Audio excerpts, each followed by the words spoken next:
মধুখালীতে road ডিভাইডারটি যেন মৃত্যুফাঁদ। দ্রুত ডিভাইডারটি সরিয়ে ফেলার দাবি সাধারণ জনগণের।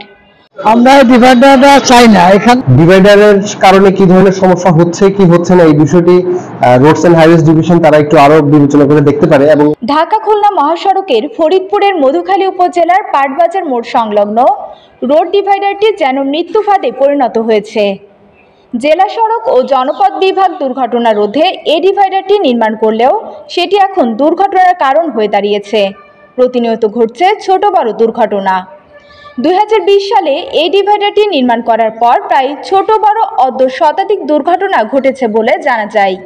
এতে 10 জনের বেশি লোক মারা যায় ও 40 জনের উপরে লোক আহত হয়।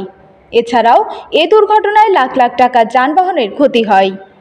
উল্লেখ্য 20 জুন 2024 বৃহস্পতিবার দিবাগত রাতে ডিভাইডারটির সামনে দুর্ঘটনা ঘটে। ঘটনাস্থলে 2 জন নিহত হয় ও পরবর্তীতে হসপিটালে আরও একজন মারা যায়।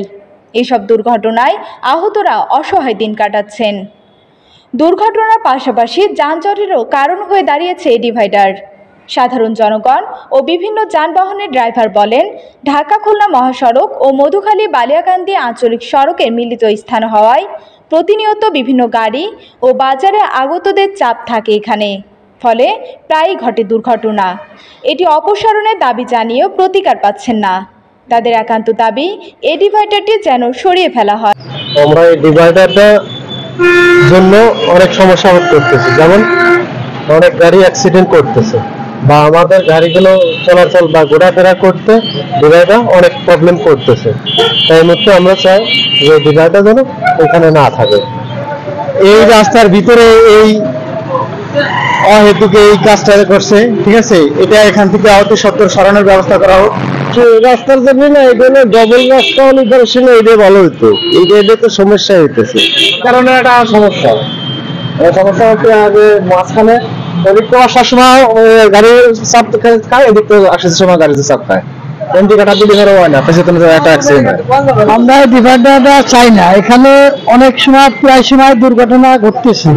এই ডিভাইডারটা যে কোনো ভাবে সরাই নেওয়া হোক, না অ্যাক্সিডেন্টে আমরা মুক্তি পাচ্ছি না। ডিভাইডার কারণে অনেক সময় অনেক বড় ধরনের দুর্ঘটনা ঘটে। মাঝে মাঝে দেখা যায় যে ট্রাক, বাস, ডাইরেক্ট বাস মাঝে ভরে অর্ধেক অনেক কিছু সমস্যার সম্মুখীন হতে হয়। এই জায়গায় আসলে দুর্ঘটনা ঘটে। আমরা তো এই জায়গায় নসিমন চালাই যেহেতু দেখি, মানে বছরের 365 দিনই সব দিন আমরা এই জায়গায় থাকি।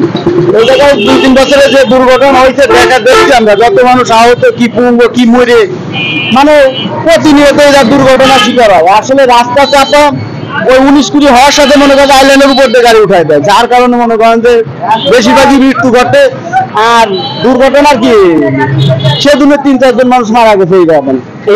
এ বিষয়ে মধুখালী উপজেলা নির্বাহী কর্মকর্তা মামুনুল আহমেদ অনেক ধন্যবাদ। আসলে আপনারা জানেন যে মধুখালী যে বাজারের মধ্যে যে ডিভাইডারটি আছে, এটি নির্মাণের পর থেকে এটি নিয়ে প্রশ্ন আছে এবং দেখা যাচ্ছে যে ডিভাইডারটি এমন জায়গায় করা যার কারণে অনেক সময় উল্টো দিকে গাড়ি টার্ন নিতে হচ্ছে। এবং গত 2 দিন আগে আমাদের বৃহস্পতিবার রাত 12:30টায় একটি দুর্ঘটনা ঘটেছে, যেখানে স্পটে 2 জন লোক মারা গিয়েছিলেন এবং পরবর্তীতে 1 জন লোক মারা গিয়েছে। এখানে দেখা যায় যে আসলে ডিভাইডারের কারণে কি ধরনের সমস্যা হচ্ছে কি হচ্ছে না এই বিষয়টি রোডস এন্ড হাইওয়েজ ডিভিশন তারা একটু আরো বিবেচনা করে দেখতে পারে। এবং এই বিষয়টি আমরা আমাদের যে উন্নয়ন সমন্বয় সভা আছে, যেটা জেলা প্রশাসক স্যারের নেতৃত্বে হয়ে থাকে ফরিদপুরে, সেখানে আমি উপস্থাপন করব। যেহেতু এটি নির্মাণের পর থেকেই এটি নিয়ে বিভিন্ন ধরনের অভিযোগ আছে যে এটা রং জায়গায় প্লেস হয়েছে বা এখানে রোডের উইডথটা যতটুকু আসলে প্রশস্ত থাকা দরকার ততটুকু নেই। তো এই বিষয়গুলো আমরা অবশ্যই তুলে ধরবো এবং এটা যেহেতু জনগণের দাবি যে এটার একটা রিডিজাইন করা দরকার, এটা রোডস এন্ড হাইওয়েজ তারাই ভালো বুঝবে। তারা ট্রান্সপোর্টেশন ইঞ্জিনিয়ারিং দিয়ে যেভাবে ডিজাইন করলে এটা অ্যাক্সিডেন্ট আমরা অ্যাভয়েড করতে পারবো সেভাবে করবো। শিওর বলতে এটা উন্নয়ন সমন্বয় সভায় উপস্থাপিত হলে অবশ্যই এটা রেজুলেশনে অন্তর্ভুক্ত হবে। দুর্ঘটনার সঠিক তথ্য পেতে জেলা সড়ক ও জনপথ বিভাগ ও হাইওয়ে পুলিশের কাছে মোট কয়টি দুর্ঘটনা হয়েছে জানতে চাওয়া হলে তার সঠিক কোনো তথ্য দিতে পারে নাই।